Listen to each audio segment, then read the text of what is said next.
Skeptic meets his nightmare. The skeptic's last laugh, the man who laughed last. John had always been a cynic when it came to the supernatural.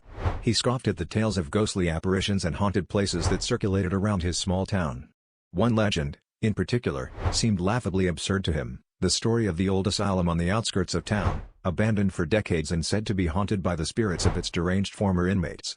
Determined to prove the townsfolk wrong, John decided to spend a night there, armed with nothing but a flashlight and his unwavering skepticism. As he stepped through the crumbling doorway, the air inside the asylum felt thick and oppressive. The flashlight's beam cut through the darkness, revealing graffiti-covered walls and broken furniture. Hours passed without incident, and John felt his confidence grow. He chuckled to himself, thinking how foolish everyone else had been to believe in these childish ghost stories. But just as he was about to leave, a faint, eerie laughter echoed through the empty halls, sending a chill down his spine. John froze, trying to convince himself that it was just the wind or some animal. But the laughter grew louder and more distinct, seeming to come from all directions at once. Panic set in as he realized he couldn't pinpoint the source. Suddenly, the temperature plummeted, and his breath became visible in the icy air. The laughter turned into a cacophony of voices, whispering his name, taunting him, and filling his mind with a terror he'd never known.